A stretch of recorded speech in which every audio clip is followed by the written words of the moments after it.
Bismillahirrahmanirrahim. Assalamualaikum warahmatullahi wabarakatuh. Innal hamdalillah nahmaduhu wa nasta'inu wa nastaghfiruh wa na'udzu billahi min sururi anfusina wa min sayyiati a'malina. Man yahdihillahu fala mudilla lahu wa may yudlil fala hadiya lahu. Wa asyhadu an la ilaha illallah wahdahu la syarika lahu وأشهد أن محمدا عبده ورسوله لا نبي بعده قال الله تعالى في كتابه الكريم أعوذ بالله من الشيطان الرجيم يا أيها الذين آمنوا اتقوا الله حق تقاته ولا تموتن إلا وأنتم مسلمون وقال تعالى يا أيها الناس اتقوا ربكم الذي خلقكم من نفس واحدة وخلق منها زوجها وبث منهما رجالا كثيرا ونساء واتقوا الله الذي تساءلون به والأرحام إن الله كان عليكم رقيبا وقال تعالى يا أيها الذين آمنوا اتقوا الله وقولوا قولا سديدا يصلح لكم أعمالكم ويغفر لكم ذنوبكم ومن يطع الله ورسوله فقد فاز فوزا عظيما أما بعد فإن أصدق الحديث كتاب الله وخير الهدى هدى محمد صلى الله عليه وسلم وشر الأمور محدثاتها وكل محدثات بدعة وكل بدعة ضلالة وكل ضلالة في النار. Jamaah sekalian yang saya muliakan karena Allah, rasanya tidak ada kata yang lebih pantas untuk kita sampaikan di awal dari perjumpaan kita ini, di awal dari majelis kita ini, di waktu yang mulia, di bulan yang mulia, kecuali kita berusaha untuk merangkai kata dan kalimat untuk bersyukur kepada Allah Tabaraka wa Ta'ala. Maka hendaknya lisan-lisan kita dibasahi dengan ucapan Alhamdulillah, sebuah ucapan yang akan memenuhi mizan orang-orang beriman pada hari kiamat kelak. Maka tentunya sesungguhnya segala puji hanya milik Allah Tabaraka wa Ta'ala, dan hanya Allah yang pantas untuk senantiasa kita memujinya. Dan kita harus senantiasa yakni meminta pertolongan kepada Allah Tabaraka wa Ta'ala, sebagaimana di dalam salat kita yang menjadi rukun dalam salat kita membaca suratul Fatihah. Kita meminta pertolongan kepada Allah, iyyaka na'budu wa iyyaka nasta'in. Maka tujuan penciptaan kita yakni untuk beribadah kepadanya. Namun harus nantiasa kita mengingatnya, tanpa pertolongan dari Allah Tabaraka wa Ta'ala, maka tujuan itu tidak akan pernah bisa tercapai. Maka kita terus meminta dan meminta pertolongan kepada Allah Tabaraka wa Ta'ala, dan kita beristighfar, memohon ampun kepada Allah Tabaraka wa Ta'ala atas dosa-dosa kita, karena sungguh dosa-dosa itulah yang membuat kita berat untuk berjalan di atas kebaikan. Dan tentunya kita juga berlindung kepadanya dari keburukan-keburukan diri-diri kita dan kejelekan-kejelekan dari amal-amal kita. Karena sungguh barang siapa yang Allah Jalla wa'ala memberikan petunjuk atasnya, maka tidak ada seorang pun yang dapat menyesatkannya. Dan barang siapa yang telah Allah sesatkan, maka sungguh tidak ada seorang pun yang dapat memberikan ia petunjuk. Allah Tabaraka wa Ta'ala mengingatkan kepada kita semua, wahai orang-orang yang beriman sekalian, bertakwalah kepadanya dengan sesungguh-sungguhnya takwa. Senantiasa kita harus ingat, Allah meminta kita sungguh-sungguh, karena Allah ingatkan sesuatu perkara yang paling penting di ujung dari hidup kita, wala tamutunna illa wa antum muslimun. Dan jangan sekali-kali engkau mati kecuali dalam keadaan Islam, dalam keadaan engkau menyerahkan dirimu kepada Allah Tabaraka wa Ta'ala. Dan itu tidak akan pernah bisa didapat kecuali oleh orang-orang yang bersungguh-sungguh dalam bertakwa kepadanya. Allah Tabaraka wa Ta'ala ingatkan lagi kepada kita, Allah panggil kita sebagai makhluk yang bernama manusia. Wahai manusia sekalian, dipanggil oleh Allah Tabaraka wa Ta'ala. Dan kita diminta untuk bertakwa kepadanya dengan mengingat bahwa kita diciptakan dari diri yang satu, yakni Nabi Adam alaihissalam. Lalu dengannya diciptakan pasangannya Hawa. Maka dengan itu menjadi kita berkembang biak menjadi banyak di antara kita laki-laki dan perempuan. Maka dengan nikmat yang begitu besarnya, maka Allah ingatkan sekali lagi, maka bertakwalah kepadanya, yang dengan namanya kita saling menyebutnya, ya. Dan Allah memerintahkan kita untuk menjaga hubungan silaturahim, menjaga hubungan kekerabatan, jangan memutusnya tapi sambung silaturahim. Dan Allah senantiasa mengawasi amal-amal hambanya. Allah tabaraka wa ta'ala ingatkan lagi kepada kita, wahai orang-orang yang beriman sekalian, bertakwalah kepadanya. Dengan apa? Dengan ucapan yang jujur, dengan ucapan yang benar, yakni ucapan yang dilandasi dengan ilmu. Dan ilmu itu qala Allah wa qala Rasul. Maka isilah hidup kita dengan qala Allah wa qala Rasul. Maka siapa yang ucapannya benar, maka Allah berjanji akan memperbaiki amal-amalnya, dan Allah akan ampuni dosa-dosanya. Maka Allah perintahkan kepada kita, atiullah wa atiur rasul, taatlah kepada Allah dan taatlah kepada Rasul. Maka siapa yang mendapati dirinya demikian, maka sungguh itulah kemenangan yang sangat besar. Nabi SAW mengingatkan dalam setiap khutbah hajatnya, beliau mengatakan sebaik-baik ucapan, sebaik-baik kalam adalah kalamullah, Al-Quran. Maka hendaknya seorang mukmin meyakini Al-Quran sebagai kalamullah dan berpegang teguh di atas Al-Quran.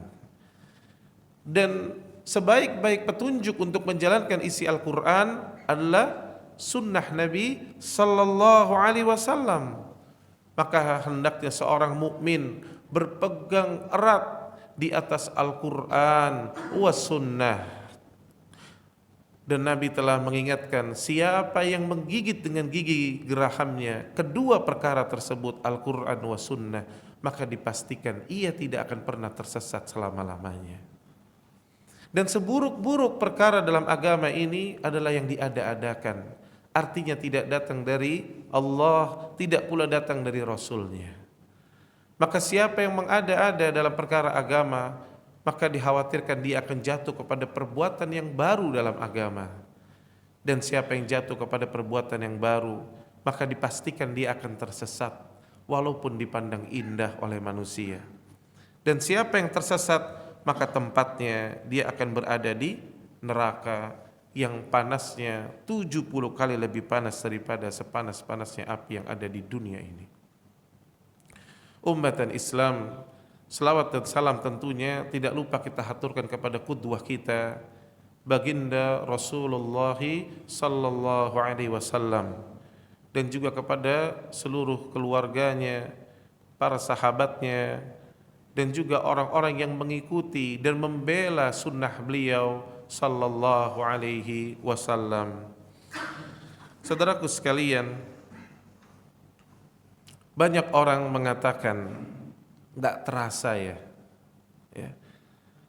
Sering kita mendengar ada ungkapan enggak terasa ya, anak-anak sudah besar. Enggak terasa ya, ternyata saya sudah punya cucu. Enggak terasa ya, kulit saya sudah keriput. Ya. Bahkan sebagian orang ketika bertemu dengan teman-temannya dahulu, mungkin teman SD-nya, mungkin teman SMP-nya, ya, maka dia katakan, ya Allah, ya, enggak terasa, ternyata kita sudah tua. Ya. Dan begitulah, ya, hari demi hari telah berganti, ya, pekan demi pekan berganti, bulan demi bulan berganti, dan tahun demi tahun berganti. Maka apa yang membedakan antara orang beriman dengan tidak beriman? Orang-orang beriman senantiasa memikirkan setiap detik dalam hidupnya.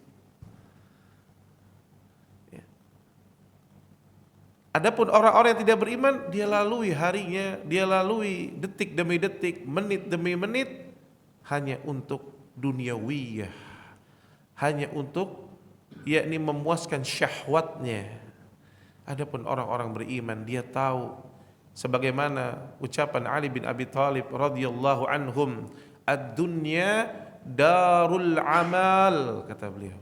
Dunia itu negerinya tempat beramal. Maka hendaknya engkau perbanyak beramal. Dan kita semua orang-orang mukmin paham yang dimaksud dengan beramal, yakni seseorang berada di atas akidah yang sahih dan beramal di atas sunnah Nabi sallallahu alaihi wasallam. Dan akhirat darul jaza, tempat kita akan yakni menuai, tempat kita akan mendapatkan balasan. Dan wallahi demi Allah tidak akan tersisa sekecil apapun kecuali akan ditampakkan pada hari itu. Yang hari ini sebagian orang ketika berjalan di sebuah jalan lalu dia melihat ada ranting yang menutupi jalan kecil, atau dia melihat ada paku, atau dia melihat ada batu, lalu dia menyingkirkan hal itu. Lalu dia menganggap itu sesuatu yang ya hanya sekedar ya meminggirkan sesuatu penghalang. Namun demi Allah, pada hari kiamat kelak dia akan melihat itu perkara yang sangat besar. Dan ternyata itu mendapati ya ganjaran dari Allah Jalla wa Ala. Bukankah Nabi SAW juga pernah mengatakan ada seseorang yang dia menginfakkan dari hartanya hanya 1 butir kurma ya akhi, 1 butir, namun ikhlas dan dari harta yang halal. Apa yang terjadi? Allah kembang biakan sampai sebesar Uhud. Allah Akbar. Maka hendaknya seorang mukmin ya, dia memperhatikan waktunya. Ya. Maka pada kesempatan ini kita akan membahas tentang nikmat waktu. Nikmat yang sangat besar. Karena sebagian orang ya hanya menganggap nikmat ketika punya uang, ya, ketika punya harta berlimpah, ketika punya kedudukan, ya, ketika baru beli pakaian baru, ya. Padahal nikmat yang paling besar adalah waktu, ya. Maka kita katakan tadi nggak terasa ya, dan akhirnya tiba-tiba apa yang terjadi? Kata Allah Jalla wa Ala, Innal mauta alladhi tafirruna minhu fa innahu mulaqikum. Lihat, kata Allah, sesungguhnya kematian yang kamu lari daripadanya, ia pasti akan menemui kamu. Waktu yang berjalan, hari demi hari, pekan demi pekan, bulan demi bulan, sampai waktu dari tahun demi tahun. Maka yang banyak manusia ini lari dari kematian. Ternyata dia berjalan seperti ini dan kematian pun seperti ini. Pasti ketemu. Demi Allah, pasti ketemu. Makanya Allah sampai mengulang dalam Al-Quran, Kullu nafsin dha'iqatul maut. Ya. Allah mengulang kalimat itu dalam surah Ali Imran dan surat Al-Anbiya. Allah ulang agar manusia mengingat bahwa setiap yang bernyawa, yang berjiwa pasti akan merasakan kematian dan pasti akan ketemu, wahai saudaraku sekalian. Ya. Maka lihat penyesalan kebanyakan manusia. Kata Allah Jalla wa Ala, hatta idza jaa ahadakumul maut qala rabbirji'un. Lihat. Kata Allah Tabaraka wa Ta'ala mengkhabarkan kepada kita, hingga apabila datang nanti itu kematian kepada seseorang, di antara siapa? Di antara kita tentunya. Ya, kepada seluruh manusia, mereka akan mengatakan, Ya Rabb, irji'un, kembalikan ya Allah. Allahu Akbar, kembalikan. Al-Imam Hasan Al-Basri rahimallahu ta'ala pernah mengusung mayat lalu sampai kepada tempat pemakamannya, lalu dimakamkan. Lalu kata Hasan Al-Basri kepada murid-muridnya dan kepada sebagian manusia. Kata beliau, bagaimana pendapat kalian seandainya mayit ini diberikan waktu untuk kembali hidup sebentar? Apa yang akan dia inginkan? Maka tentu murid-murid Hasan al-Basri ya rahimallahu taala mengatakan tentu si mayit akan berusaha untuk berdoa, untuk sholat, untuk berinfak, kan gitu, untuk beramal salih. Kata Imam Hasan al-Basri rahimallahu taala, dan sungguh mayit ini tidak akan pernah bisa kembali. Kenapa? Karena sudah tidak memiliki waktu. Dan itu semua masih kalian miliki. Kenapa kalian tidak melakukan apa yang diangan-angankan si mayit ini seandainya dia masih diberikan waktu? Allahu Akbar. Kalian memiliki kenikmatan yang sangat besar, yaitu waktu. Ya akhi, sederhana. Di dalam Al-Quran, surah yang paling pendek surah apa? Al-Kautsar, ya kan? Coba kalau kita baca, A'udzu billahi minasyaitonir rajim. Inna a'tainakal kautsar fashalli li rabbika wanhar inna syani'aka huwal abtar. 10 detik ada? Enggak sampai.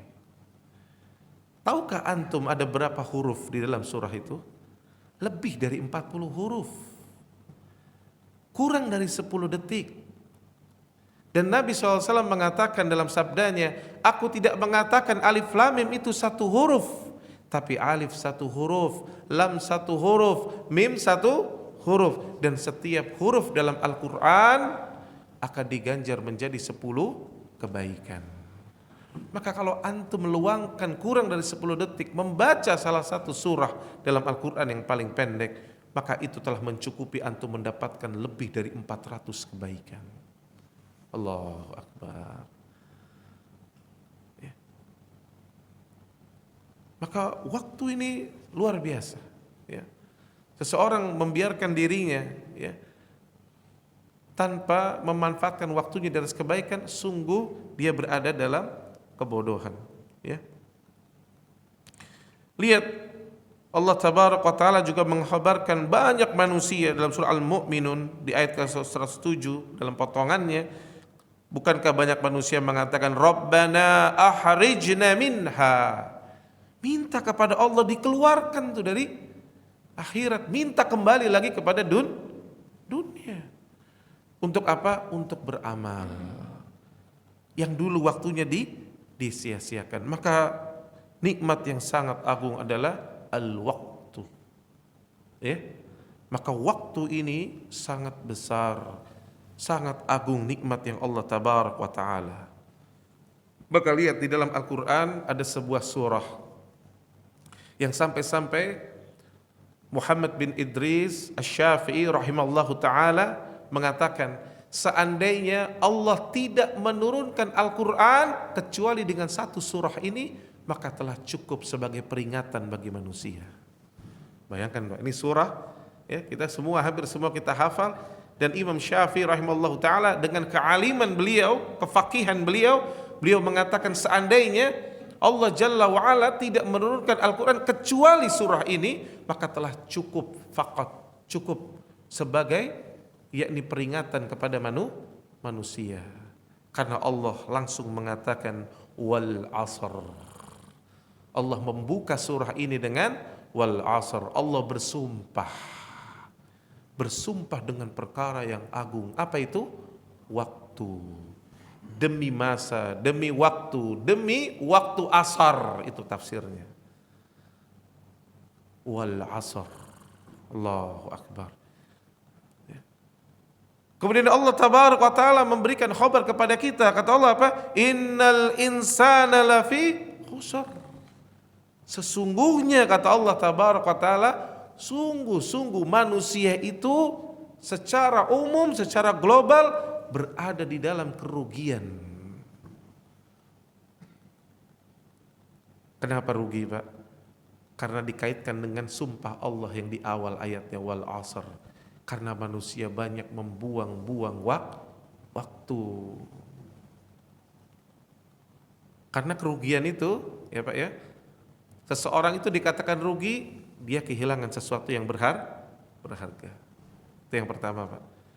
Seseorang pun dikatakan rugi, ya, yang belajar magister ekonomi itu akan tahu ada namanya opportunity cost. Apa itu opportunity cost? Kesempatan yang harusnya dengan kesempatan ini mendatangkan keuntungan, lalu hilang. Ya. Kita kalau bicara dunia bisa loh seperti itu tuh, masya Allah. Ini antum nih harusnya, ini harusnya begini, harusnya waktu kemarin dimanfaatkan ikut ini, ikut itu, sehingga income perusahaan akan bisa meningkat. Padahal dunia hanya sebentar.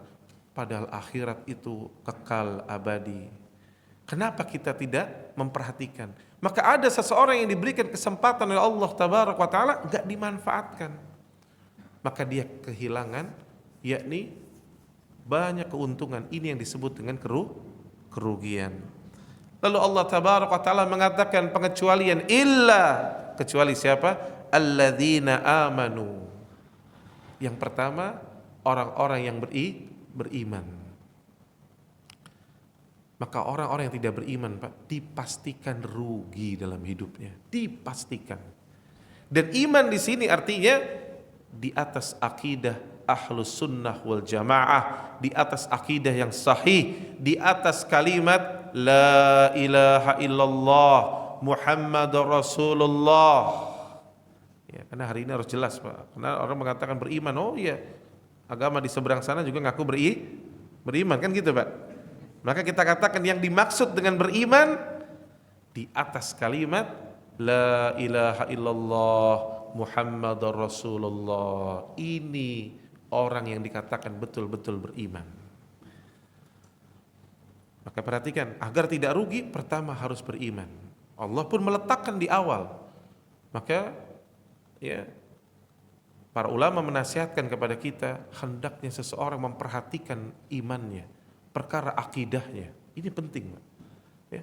Sebagian orang sibuk hanya dengan amal, tapi imannya, basic dari imannya salah. Ya. Anak kemarin safar, sebagian ada cerita, iya Ustaz, di sana juga lagi banyak wisata rohani. Masya Allah. Wisata religius, afwan. Ini lagi musim liburan, banyak wisata religius. Apa yang dimaksud wisata religius? Kalau yang dimaksud wisata religius mengunjungi 3 masjid, Masjidil Haram, Masjid Nabawi, dan Masjidil Aqsa, sahih. Maka itu Anda setuju 100%. Itu wisata religius. Tapi kalau yang dimaksud mengunjungi tempat-tempat yang dikeramatkan, menganggap suatu tempat ada keberkahannya, lalu mengambil bagian dari tanahnya, airnya, dan seterusnya, atau meminta-minta sesuatu di dalamnya, maka sungguh ini bukan wisata religius. Ini merupakan kesyirikan dan kesesatan yang dibungkus oleh syaitan dari kalangan manusia, ya, dengan nama istilah wisata religius. Tapi lihat, ya, itu yang banyak seseorang tertipu karena menggunakan istilah religius. Padahal kalau kita mau betul-betul mengkaji akidah yang sahih, maka tampaklah di situ, ya, mana yang merupakan tauhid dan mana yang berlawanan dengan tauhid. Ya. Kemudian kata Allah Tabaraka wa Ta'ala, wa amilus salihat. Iman itu yang benar, yang sahih, pasti diikuti dengan amal yang salih. Dan orang-orang yang beramal salih tentu amalnya di atas sunnah Nabi sallallahu alaihi wasallam. Maka inilah orang-orang yang tidak rugi, beriman lalu diikuti dengan amal salih. Dan amal salih itu, ya, namanya adalah ibadah. Dan sekali lagi Anda ingatkan, ibadah bukan hanya di masjid, bukan hanya seorang salat, bukan hanya membaca Al-Quran. Kata Syekhul Islam, al-ibadah ismun jami'un likulli ma yuhibbullah wa yarda minal aqwal wal af'al adh-dhahira wal batinah. Ibadah adalah segala sesuatu yang mendatangkan cinta dan ridha Allah Jalla wa'ala. Bisa merupakan bentuk perkataan, ucapan, ataupun perbuatan. Dan bisa tampak dan bisa tidak tampak, batin. Ya. Contohnya Bapak ya, berusaha untuk dalam batinnya ya, yakni bertawakal kepada Allah Jalla wa'ala. Berlapang dada dengan apa yang Allah takdirkan atas Bapak, yang Bapak terima. Itu ibadah, Pak. Di dalam hatinya berharap hanya kepada Allah Jalla wa'ala, itu ibadah. Ya. Perkataan pula suatu ibadah. Seseorang berzikir, dia ibadah. Dia berucap dengan ucapan yang baik kepada istrinya, itu ibadah. Jangan menganggap hal sepele. Kita menganggap ucapan yang baik kepada tetangga kita, itu ibadah. Menghadirkan wajah yang berseri-seri di hadapan sahabat kita, tetangga kita, anak-anak kita, istri-istri kita, maka itu ibadah.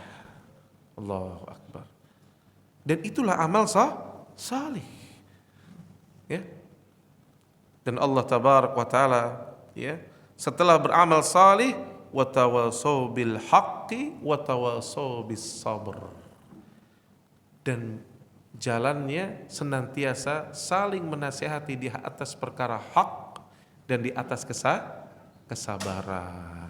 Lihat, menandakan orang-orang beriman itu butuh nasihat, dan ad-dinun nasihah. Kata Nabi SAW, agama itu nasihat. Maka kita perlu yakni saling menasihati di atas perkara apa? Al-haq, Al-Quran, was sunnah. Maka nikmat, Pak.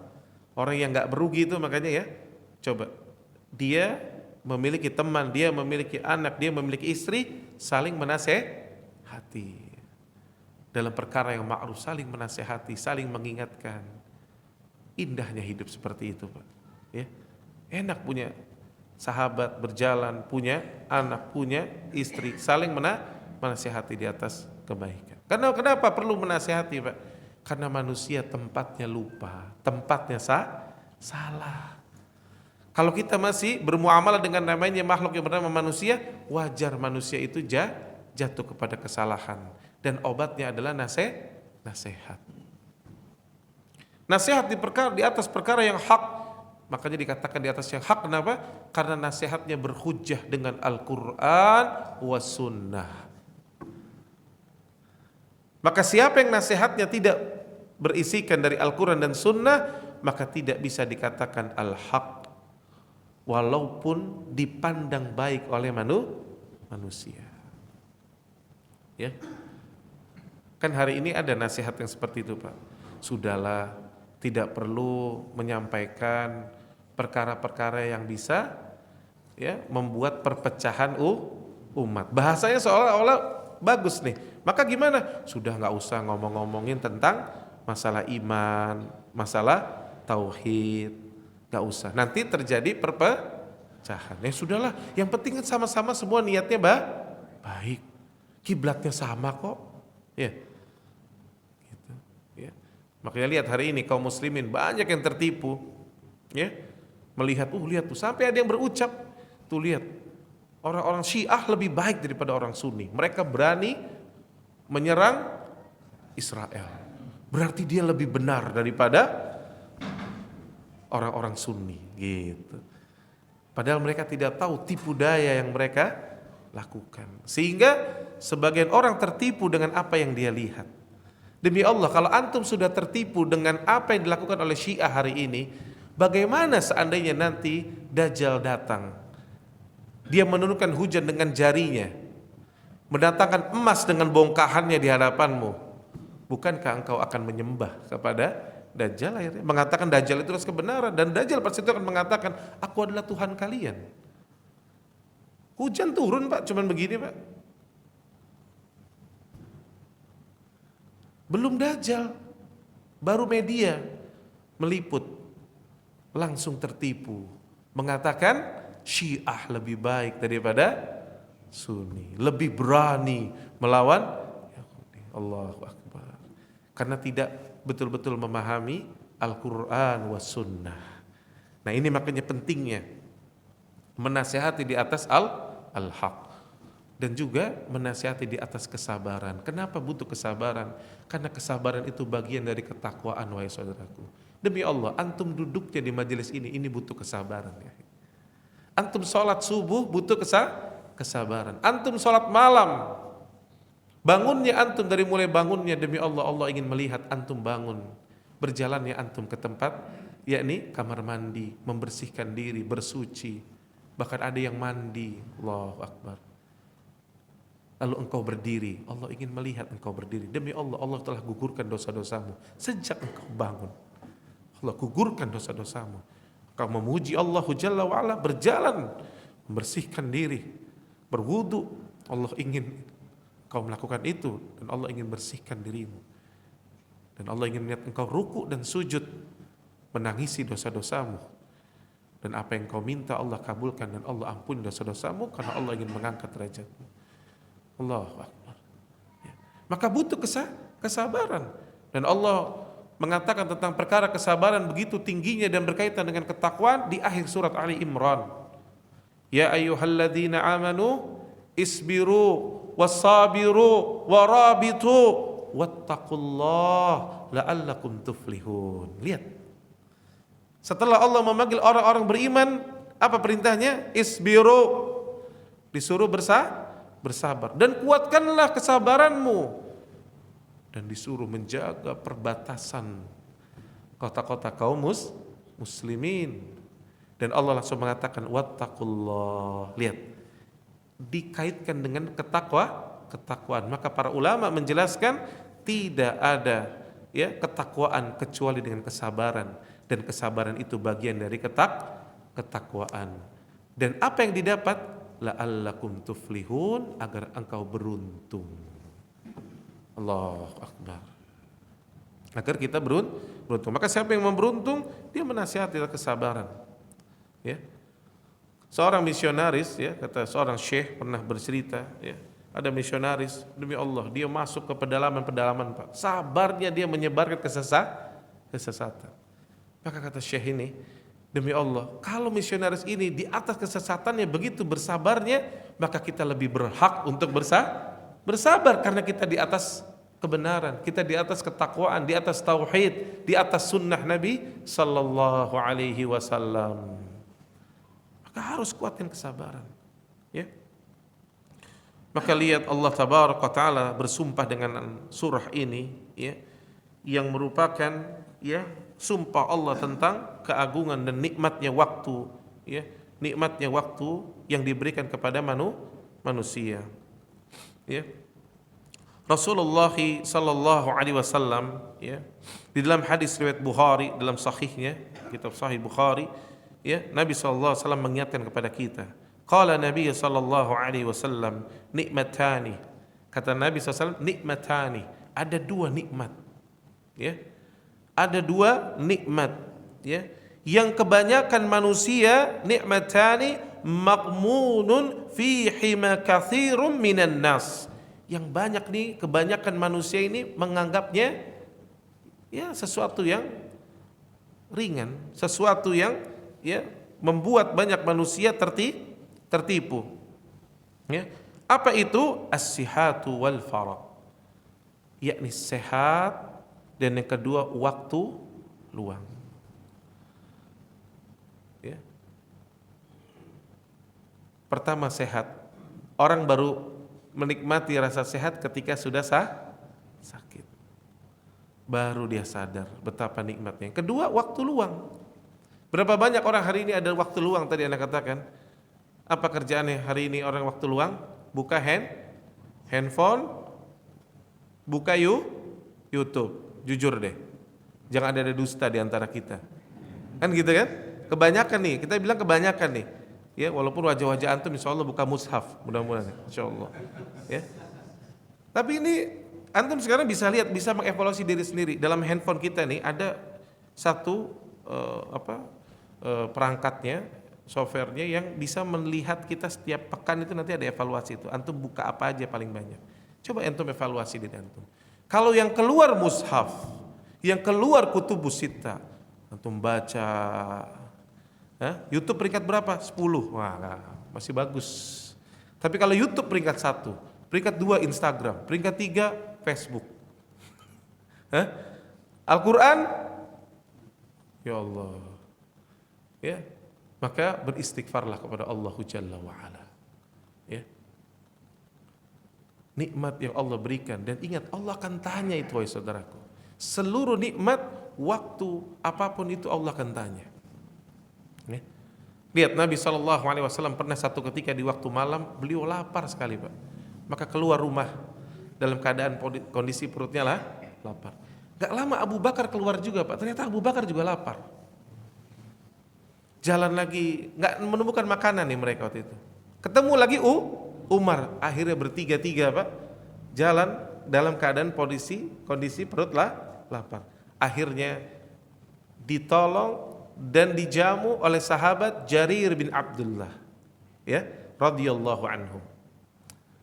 Jadi hidangkan mereka makan sampai akhirnya tercukupilah apa yang menutupi rasa lapar mereka. Setelah selesai, apa kata Nabi SAW? Wallahi demi Allah, Allah akan tanya nikmat yang malam ini kita rasakan. Terdiamlah seluruh para sahabat radhiyallahu anhum ajma'in. Gak ada yang luput. Maka waktu nikmat yang sangat besar, waktu luang yang begitu banyak, ini semua akan ditanya oleh Allah Tabaraka wa Ta'ala. Ya. Maka ada orang membuang-buang waktunya dengan apa, Pak?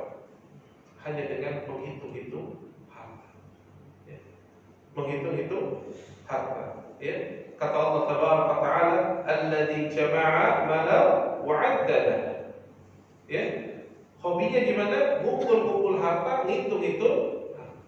Jadi waktu yang dia miliki itu cuma dia gunakan untuk itu. Dia lupa bahwa dia akan pulang kepada kampung akhirat. Itu yang lebih besar, itu yang lebih baik.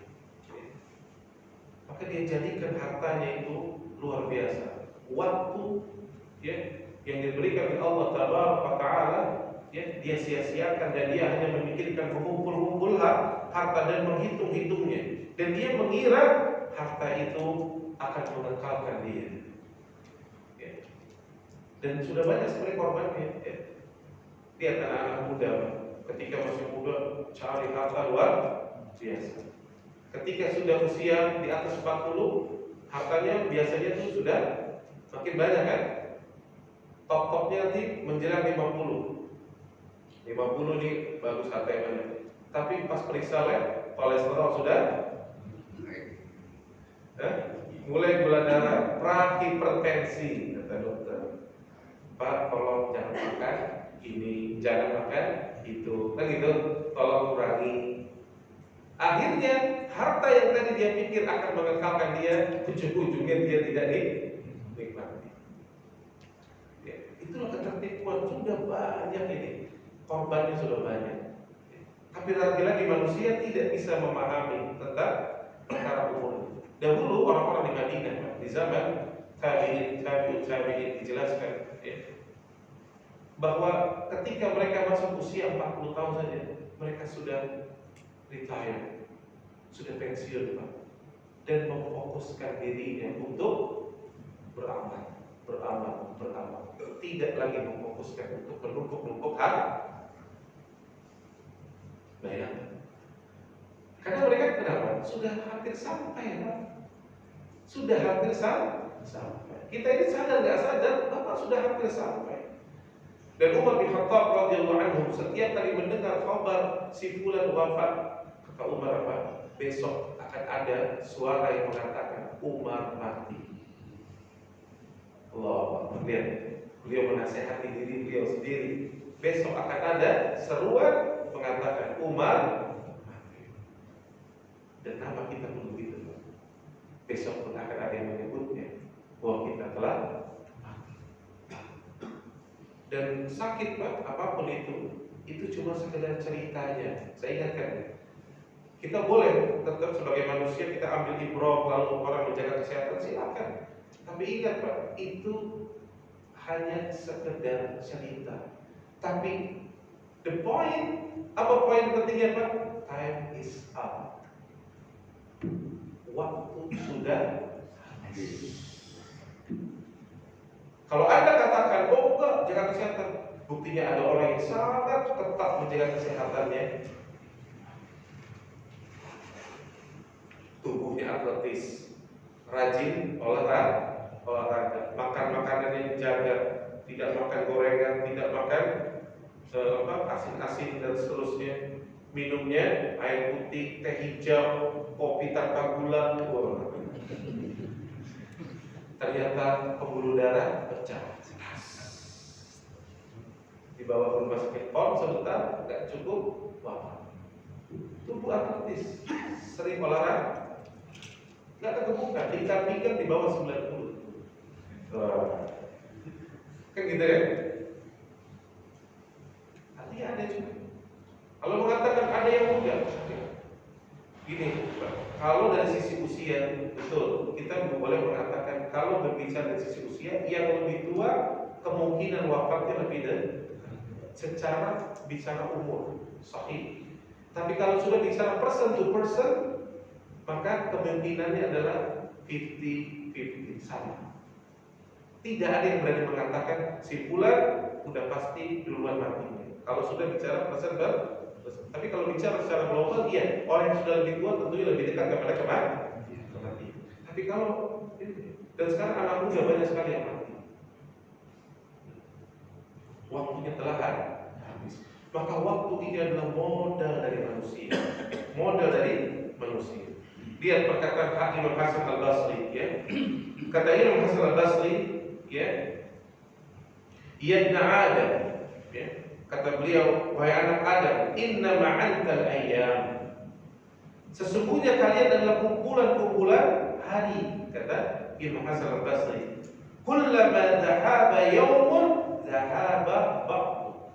Tidaklah berlalu dari hari-hari tersebut satu hari berlalu, maka berlalu juga di antara kalian satu persatu. Ya. Kalian itu adalah kumpulan-kumpulan hari, maka tidaklah berlalu dari hari-hari itu kecuali juga akan berlalu di antara kalian satu persatu. Maka hendaknya seseorang memikirkan waktu adalah modal yang paling besar, ya, modal yang paling besar.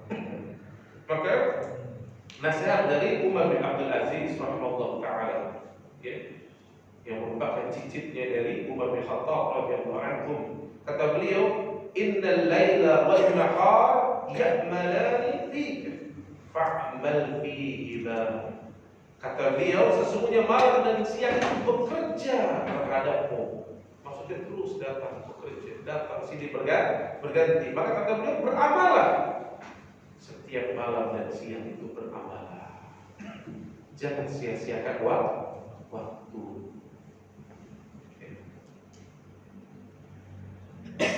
Waktu sangat cepat berlalu, saudaraku.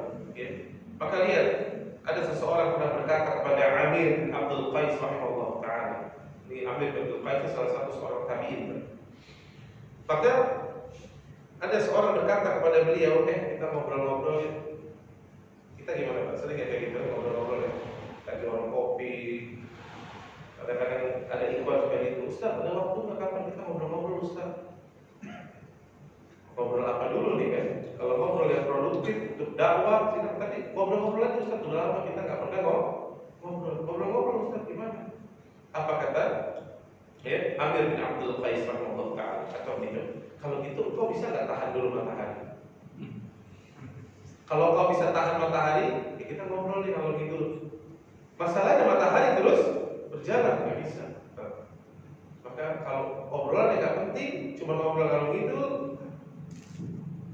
Syekh bin Baz rahimahullah taala bersama murid-muridnya ini kasihan dulu melihat Syekh bin Baz itu waktunya luar biasa. Beliau itu dari mulai pagi sampai malam, sampai jam 10 Pak. Biasanya itu jadwal beliau keluar dakwah, ya, ngisi kajian ilmu terus dan seterusnya. Ya, jadi beliau nggak pernah kosong waktunya, memenuhi undangan makan malam. Bayangkan beliau itu masih seperti itu, ya. Tapi anak murid-murid beliau, kasihan beliau Syekh bin Baz Al-Utsaimin. Maka murid-muridnya mengatakan, Syekh, kita lahir, ya, jalan-jalan dulu lah, refreshing, capek. Kalau Ustaz sekarang diajak itu gimana? Mau biasanya Ustaznya, ya. Ustaz kita lahir ke Lombok, Ustaz. Tiket aku beliin, hotel ada siapin. Oh siap. Bawa keluarga Ustaz, wah makin senang. Gitu kan? Syekh bin Baz rahimahullah taala mengatakan, oh gitu ya Ustaz. Rumah beliau kebetulan ada lotengnya. Maka kata Syekh bin Baz, ayo kita ke atas loteng saja. Naik, diajak semua naik semua sampai ke loteng. Maka kata Syekh bin Baz, coba kalian lihat langit di atas, indah. Kebetulan itu waktunya sudah sore ya. Maka kata mereka semua, indah sih, bagus, langitnya cerah, indah. Bagus ya, bagus, alhamdulillah. Sudah selesai nanti itu berarti. Jadi riwayatnya cuma ke loteng, lihat Pak, langit. Habis itu selesai, ayo kita beramal lagi. Kita mulai kaji hadis lagi dan seterusnya. Sampai seperti. Kenapa? Karena waktu kita sempit. Kata Syekh bin Baz rahimahullah taala, bukankah Abu Hurairah mengatakan, sungguh perjalananku masih sangat panjang, sementara amalku begitu sedikit. Kalau sekalipun Abu Hurairah radhiyallahu anhu, yang kalau antum buka kitab-kitab hadis, antum akan temukan paling banyak itu dari siapa? Dari beliau Abu Hurairah radhiyallahu anhu. Dan beliau mengatakan yang demikian. Bukankah kita lebih berhak berkata yang demikian? Dan umur kita begitu pendek, ya, begitu. Maka jangan membuang-buang waktu. Imam Ahmad bin Hanbal rahimahullah taala beliau mengatakan masa muda bagi beliau nih, fatwanya beliau, masa muda itu kata beliau tidaklah aku memandangnya kecuali hanya seperti sesuatu yang menempel di lengan bajuku lalu terjatuh. Bayangkan ada sesuatu menempel di lengan bajunya yang kecil lalu terjatuh. Artinya apa? Sangat sederhana. Ya. Dan masa muda itu berakhir di usia 40 tahun. Dalam Islam, masa muda itu berakhir di usia 40 tahun. Nah, maka di sini wajah-wajah yang muda ada dikit. Ya, rata-rata sudah mulai mau expired. Ya, maka sudah nggak bisa lagi ya. Maka hendaknya Allah telah memberikan waktu di masa muda kita. Siapa yang memperbaiki di sisa umur hidupnya, Allah ampuni di masa mudanya. Dan Allah tabaraka wa ta'ala menyempurnakan amal-amalnya di akhir hidup. Lihat. Tapi siapa yang tidak memperbaiki sisa umurnya, dia akan menanggung dosa apa yang telah lalu di masa mudanya dan apa yang akan dia lakukan sampai di masa tua. Maka sudah. Bertobatlah kepada Allah dan jangan belok lagi kiri kanan, belok kanan jangan. Makanya dia sering bilang, kalau sudah tua-tua suka goyang-goyang, sudah tarik remor, punya duit kumpul-kumpul, sering-sering pergi umroh dan berdoa kepada Allah agar diwafatkan di Madinah atau di Mekah, wafat di sana. Sering-sering umroh, ya. Jangan justru sering pelesiran yang nggak penting, ya. Guru kita salah satunya Ustaz Firanda ya, Hafizahullah Ta'ala, beliau pernah sekali ya ikut-ikutan naik rail coaster. Kata beliau baru sadar pada saat itu, ya Allah, kalau anda dimatikan di batas rail coaster, oh, ya Allah ya, rugi sekali rasanya. Sejak itu dia nggak mau naik lagi rail coaster. Ya kan? Sudah lebih baik waktunya dipakai untuk sesuatu yang bermanfaat. Maka itu juga jangan berburuk sangka ketika ada guru kita, terkadang beliau bersegera, suka agak susah diajak ngobrol. Itu bukan karena beliau ingin waktunya bermanfaat dan sudah dipenuhi semua untuk banyak-banyak hal kebaikan, karena mereka mengetahui ilmunya. Maka mereka tidak mau masuk kepada ayat, yakni termasuk orang-orang yang merugi, yang membuang-buang waktu, ya, yang tidak bermanfaat. Ya. Baik. Kata beliau, ya, yakni perkataan ya Abdul Walid Al-Baji rahimahullah taala. Kata beliau, jika aku telah mengetahui dengan sangat yakin bahwa seluruh hidupku di dunia ini hanya seperti 1 jam di akhirat, hanya seperti 1 jam di akhirat, maka mengapa aku tidak bakhil, kata beliau, terhadap waktu hidupku? Kenapa aku buang-buang? Harusnya aku bakhil, dan aku hanya akan melakukan dalam hidupku yaitu ketaatan dan kebaikan. Ya. Bukankah Allah Tabaraka wa Taala berfirman dalam surah Al-Hajj, kata beliau, dalam potongan dalam ayat ke-47, ya, kata Allah Tabaraka wa Taala, "Inna yawman 'inda rabbik ka'alfi sanatin mimma ta'uddun." Ya. Sesungguhnya sehari di sisi Rabbmu itu seperti 1000 tahun menurut perhitungan. Dan itulah nanti waktu kita di akhirat. Maka siapa yang hidupnya seperti Nabi SAW 63 tahun, maka hidupnya tidak lebih dari 1,5 jam. Pertanyaan yang cerdas, mana yang akan kau ambil? Yang kekal atau yang 1,5 jam? Tentu yang kekal. Orang yang memiliki akal yang sehat dan kuat, dia akan memilih kehidupan yang kekal. Coba kalau sekarang antum disuruh pilih, ini sederhana, teknologi sederhana kata para ulama. Bapak pilih mana? Ya. $10.000, ya, $10.000,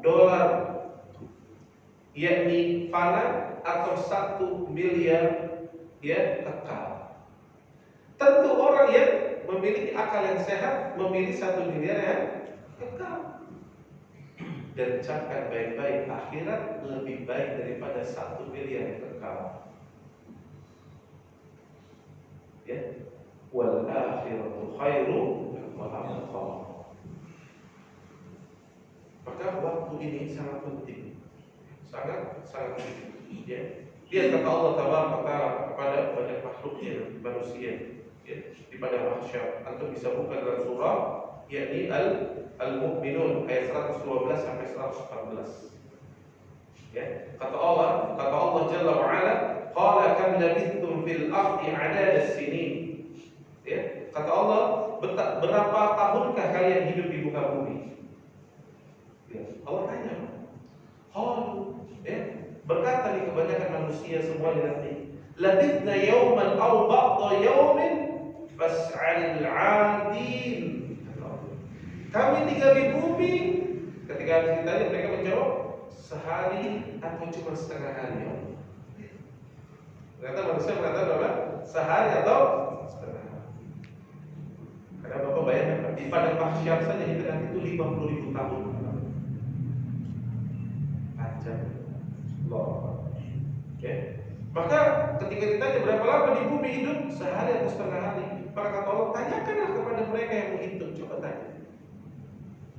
Okay. Maka Allah katakan, qala, kata Allah apa? Illa bittum illa qalila. Ya. Kamu tinggal di bumi hanya sangat sebentar sekali. Bagi siapa? Lau annakum kuntum ta'lamun. Bagi siapa yang betul-betul berilmu atasnya. Kalau orang mau mengilmui dan paham, dia baru sadar ternyata di dunia hidupnya sangat sebentar sekali. Ya. Maka kalau kita mengacu kepada firman Allah Tabaraka wa Ta'ala ini, maka kita baru sadar hidup kita sangat sebentar. Dan yang sebentar ini akan menghasilkan apakah mendapatkan nikmat yang kekal di abadi atau justru yang datang adalah azab, ya. Maka lihat Utsman bin Affan radhiyallahu anhu, ya. Utsman bin Affan radhiyallahu anhu senantiasa mengisi hari-harinya dengan membaca Al-Qur'an, ya, berziarah kubur, ya, sampai-sampai beliau ketika wafat dalam keadaan sedang membaca mushaf. Ya, dia wafat itu kan dalam keadaan membaca mushaf, dieksekusi. Ya. Begitulah ya orang-orang dahulu, ya, mereka berusaha untuk memanfaatkan waktu yang singkat. Ya. Maka nasihat dari para ulama, ya, hendaknya kita berusaha untuk memberikan hak waktu yang sangat mulia ini, ya.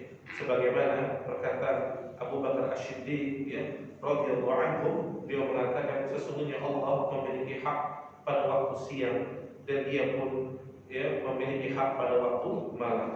Ya, maka Allah Tabaraka wa Taala tidak akan menerimanya. Ya, sampai seseorang menunaikan haknya di waktu siang, maka dia akan menerimanya di waktu siang. Dan orang yang menunaikan hak Allah di waktu malam, maka dia akan menerimanya di waktu malam. Artinya ada hak-hak yang harus dilakukan dalam waktu yang telah Allah tetapkan di waktu siang maupun di waktu malam. Maka jangan sampai ya kita ya membuang-buang waktu kita setelah habis waktunya lalu hanya mengatakan irji'un, ya Allah kembalikan aku. Ya. Dan tentu itu tidak akan pernah bisa kembali lagi. Ya. Jangan sampai malam pertama kita di alam barzakh ya adalah malam terburuk. Tapi jadikanlah dengan kita beramal ya di atas sunnah Nabi Shallallahu Alaihi Wasallam, maka mudah-mudahan malam pertama kita di alam barzakh akan menjadi nikmat senikmat-nikmatnya, dilapangkan kuburnya, dijauhkan pandangannya sejauh mata memandang, diterangi kuburnya dan ditemani oleh amal salihnya dalam sebaik-baik keadaan sampai dia mengatakan ya Rabb, segerakan yaumus sa'ah, segerakan hari kiamat, karena dia telah mendapatkan apa yang telah dia kerjakan dan dia memanfaatkan waktu yang ada. Lihatlah Sa'ad bin Mu'adz ya radhiyallahu anhu hidup di dalam Islam hanya 8 tahun lamanya, hanya 8 tahun. Tapi dia memanfaatkan waktunya dengan baik. Maka tatkala wafat kata Nabi SAW, sungguh arsy Allah bergetar. Makhluk Allah yang paling besar arsy bergetar dengan wafatnya Sa'ad bin Mu'adz radhiyallahu anhu. Maka manfaatkan waktu kita, jangan sia-siakan waktu kita ya, dan kita memohon pertolongan kepada Allah agar Allah Tabaraka wa Taala menolong kita agar hari-hari kita dipenuhi dengan kebaikan waktu, detik demi detik, menit demi menit, ya, jam demi jam, ya, sampai tahun demi tahun kita isi dengan kebaikan. Bukan euforia merayakan tahun baru ini, tahun baru itu. Tidak ada dalam Islam merayakan tahun baru. Yang ada memanfaatkan waktu detik demi detik, ya, dan menit demi menit sampai dengan tahun demi tahun sampai ajal itu menjemput. Ya, Allahu a'lam bishawab. Mungkin ini yang bisa kita sampaikan. Ya, tentunya tidak bisa seluruh perkataan ulama kita sampaikan, tapi yang jelas ya kita berusaha agar dengan kajian ini mudah-mudahan menjadi nasihat agar kita berusaha memanfaatkan waktu yang tersisa yang ada dalam diri kita masing-masing. Baik, kalau ada pertanyaan satu.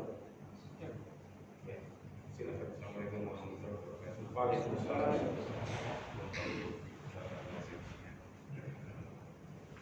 Yang ingin kami sampaikan terkait waktu ada dua tab. Yang pertama ada salah satu imam Al-Muzani berkata kalau seorang itu sesuai dengan ajal seorang sesuai dengan rezekinya, bahwa dia akan mengajarnya manakala rezekinya sudah. Nah, terkait hal itu di fenomena ini kan orang meninggal atau rezekinya masih ada, masih dimiliki anaknya segala macam, terus bisa jadi investasi saham segala macam. Nah, itu bagaimana terkait dengan meninggal itu. Terus yang kedua, yang seperti Ustaz sampaikan tadi menyinggung terkait dengan apa yang ada di dunia ini, yaitu Syiah dan Israel dalam kutip ya. Sebenarnya orang itu dua-duanya katakanlah membunuh Nabi. Cuman kalau dua orang bertengkar, berseteru, berperang, kan itu suatu kenikmatan bagi umat Islam karena memang Allah menginginkan itu. Cuman ada kemiringan sedikit dan kepikiran kenapa? Karena dia membantai saudara kita di Palestina. Sikap kita bagaimana? Apakah senang melihat dibantainya atau bagaimana? Ya, baik. Pertanyaan yang pertama dulu ya. Yang pertama dulu kita kembalikan kepada sabda Nabi Sallallahu Alaihi Wasallam. Bahwa nikmat ya yang Nabi Sallallahu Alaihi Wasallam bahwa rizki seseorang itu ya dia dikatakan mendapatkan bahkan seluruh dunia dan seisinya ya, maka dengan 3 hal. Ya, ingat, rizki yang sesungguhnya bagi seorang itu 3. Ya. Apa itu? Yang dia pertama yang dia makan hingga menjadi kotor. Yang dia makan sampai usang atau lusuh. Ya. dan apa yang diinfakkan di jalan Allah. Itulah rezeki yang sesungguhnya. Karena Nabi SAW pernah berdialog dengan para sahabat. Kata Nabi SAW, mana yang kalian sukai, harta kalian atau harta waris? Lihat. Lalu kata para sahabat, tentu harta kami ya Rasulullah. Lah, kata Nabi, enggak. Nabi tanya lagi, harta mana yang kalian sukai, harta kalian atau harta waris? Harta kami ya Rasulullah. Lah, tidak, kata Nabi. Karena kebanyakan manusia aplikasinya nggak begitu. Lalu Nabi mengatakan tadi, harta yang kalian sesungguhnya, rizki kalian yang sesungguhnya itu tidak itu. Yang kalian makan menjadi kotoran, yang kalian pakai menjadi usang, dan apa yang kalian infakkan fi sabilillah, di jalan Allah. Selebihnya sisanya itu harta waris namanya, Pak. Maka dia menjawab pertanyaan Bapak. Jadi harta Bapak sesungguhnya itu. Makanya orang-orang mukmin yang cerdas, ketika dia punya harta, dia lakukan banyak kebaikan dengan jalan fi sabilillah. Ya. Bahkan ketika orang punya harta pertama memang untuk diri dia dulu. Dia ada seorang datang kepada Nabi SAW, ya Rasulullah, ini dinar, aku punya dinar ya Rasulullah. Kepada siapa aku infakkan? Kata Nabi, kepada kamu dulu pertama.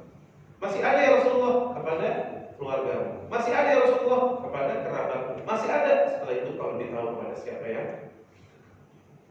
Ya. Tapi artinya tadi harta yang kita miliki itu adalah rezeki yang kita miliki itu yang kita makan jadi kotoran, yang kita pakai ya, pakaian, mobil, apa itu kita pakai sampai usang saja, ya.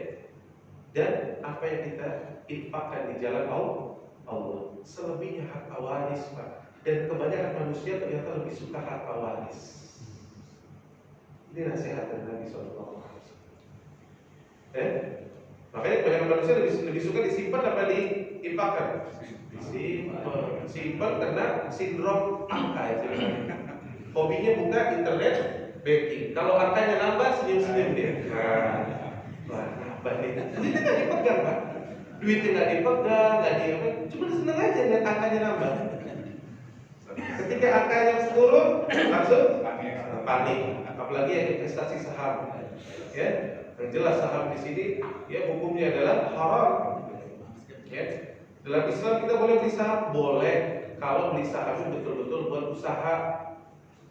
Anda misalkan punya perusahaan, ya, perusahaan Anda bergerak di bidang A, maju, lalu Anda butuh uang, Anda jual saham. Anda mau jual nih setengah 50%, lalu Anda beli saham karena dia usahanya bagus dan memang ingin ke usaha itu. Tapi kalau beli saham dalam rangka untuk memainkan, wah besok naik turun kita jual lagi, yang istilah sekarang itu kerennya IPO. Maka ini sebetulnya adalah haram judi. Bukan berniat untuk usaha, tapi mempermainkan angka, dan itu bukan bisnis real. Semua bisa dimainkan dengan laporan-laporan sehingga menaikkan angka tersebut. Maka nggak boleh.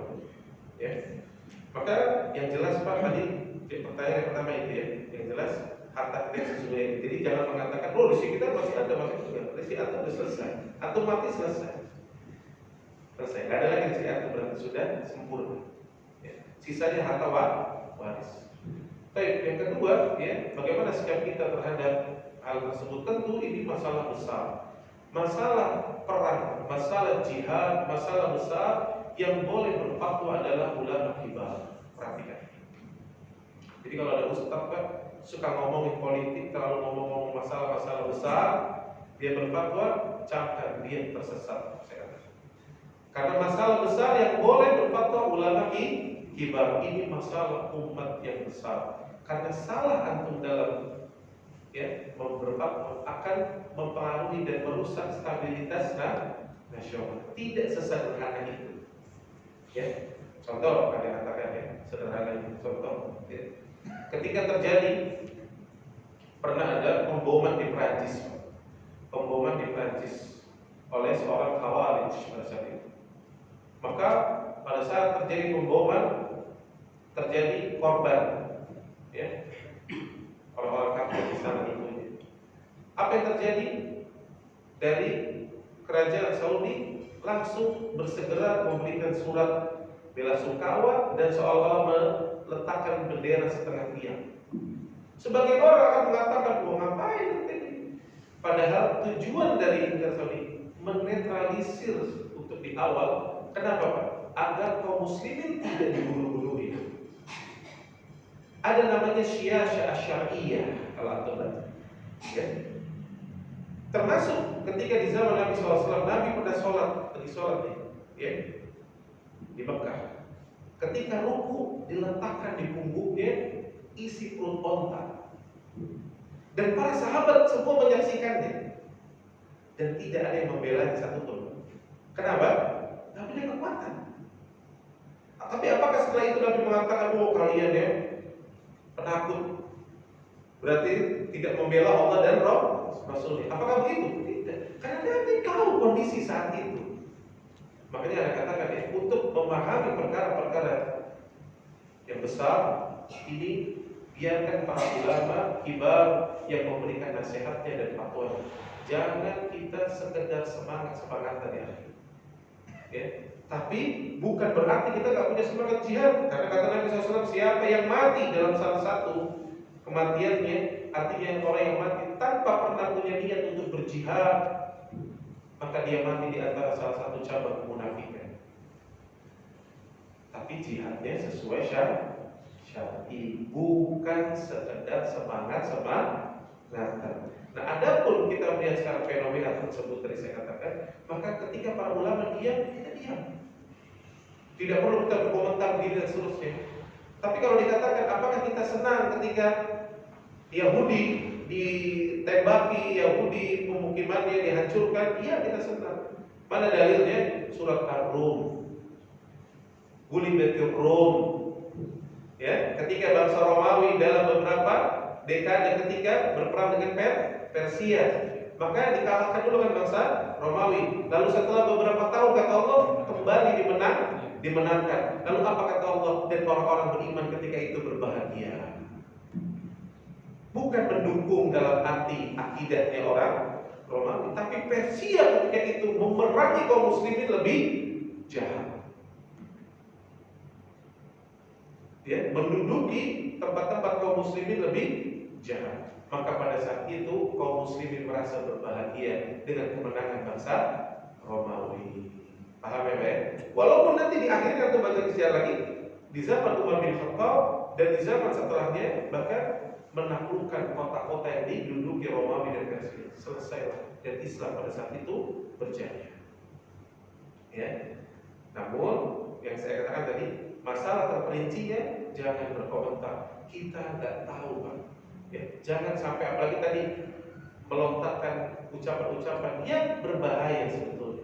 Mengatakan orang Syiah lebih baik daripada orang Sunni, ini ucapan yang sangat berbahaya. Bagaimana antum mengatakan ada satu kelompok yang mengatakan Al-Quran tidak sempurna, yang mengkafirkan Ummul Mu'minin, mengkafirkan para sahabat, membuang kitab Sahih Bukhari, lalu antum katakan mereka lebih baik? Ya.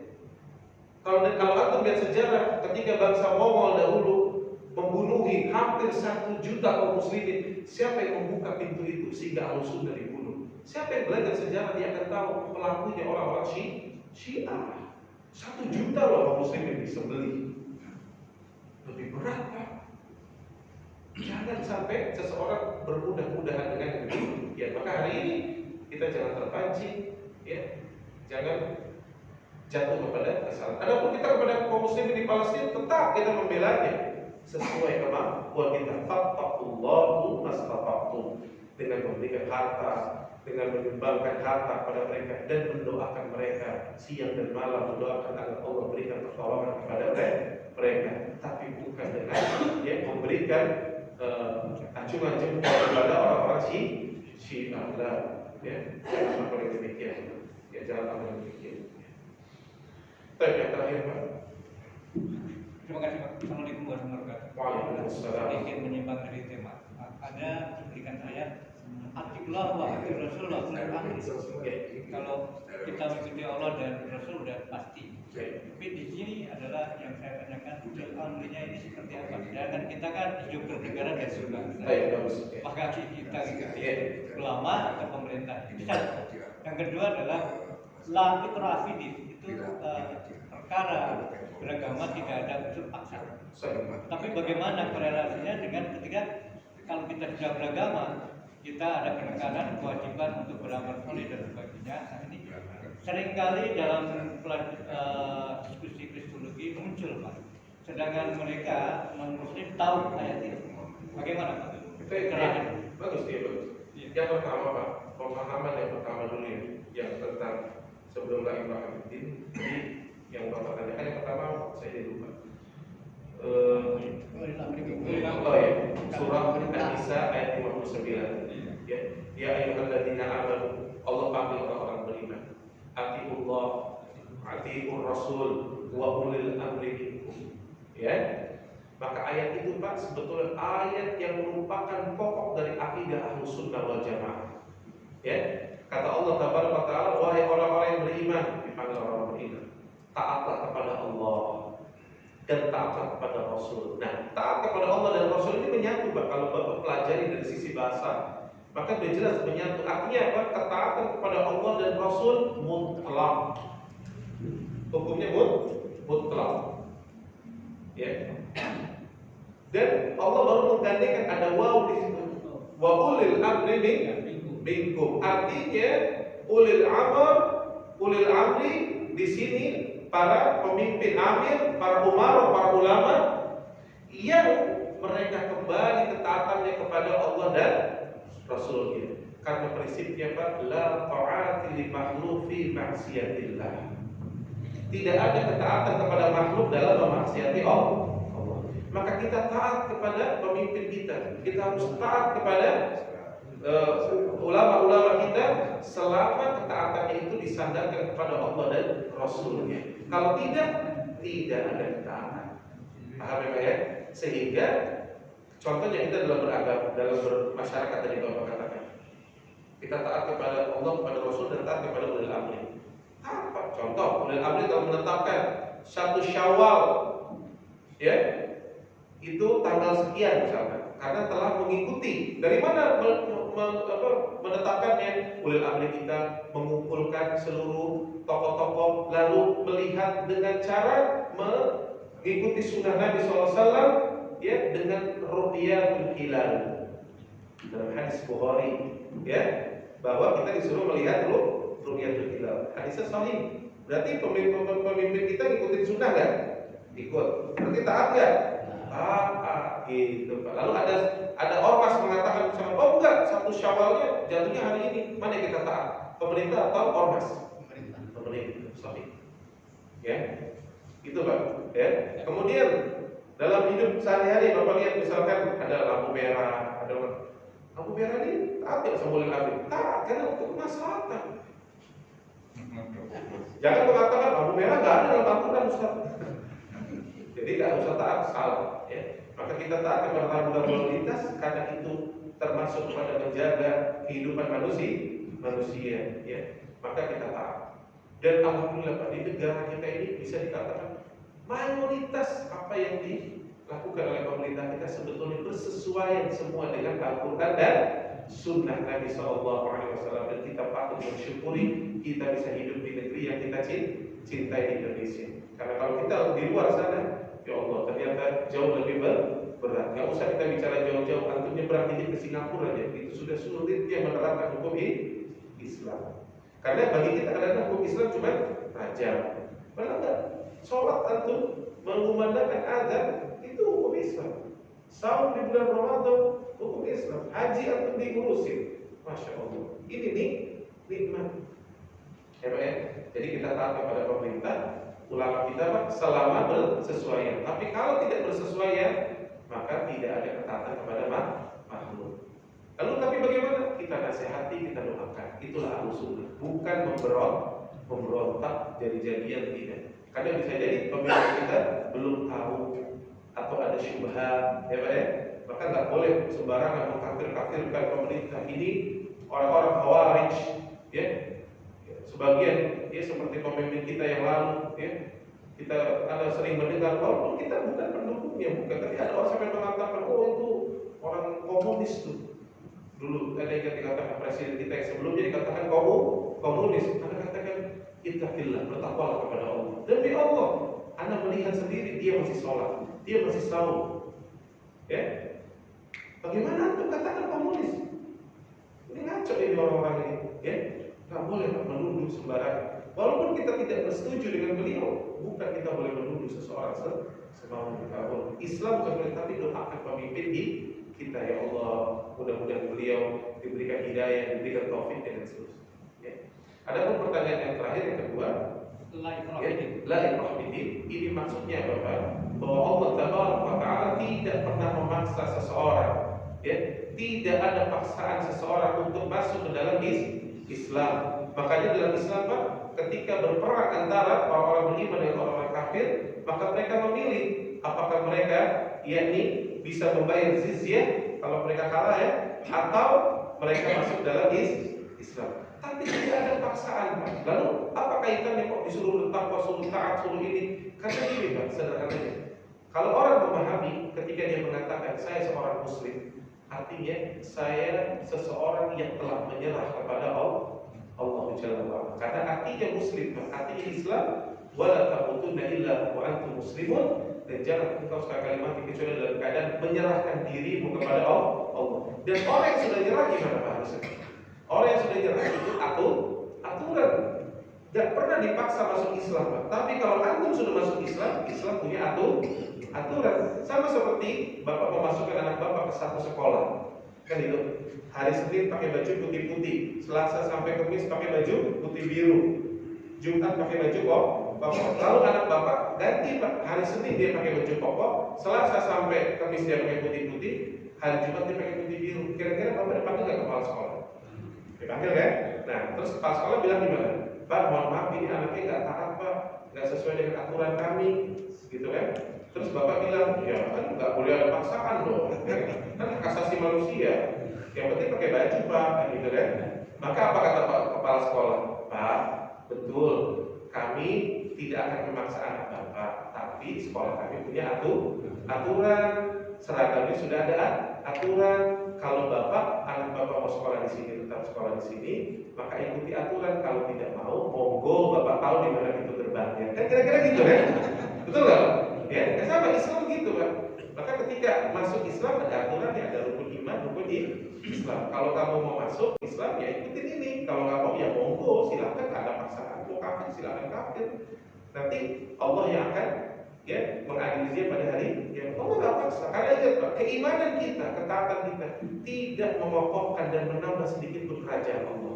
Allah Jalla wa'ala telah kokoh, Allah telah kaya, Allah telah menjadi Rabb untuk seluruh alam. Tanpa ketaatan kita walaupun iman kita nggak ngaruh.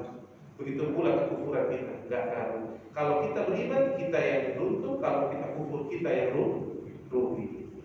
Wallahu a'lam bishawab. Saya cukup. Subhanallah wa bihamdika, asyhadu an la ilaha illa anta, astaghfiruka wa atubu ilaik. Assalamualaikum warahmatullahi wabarakatuh.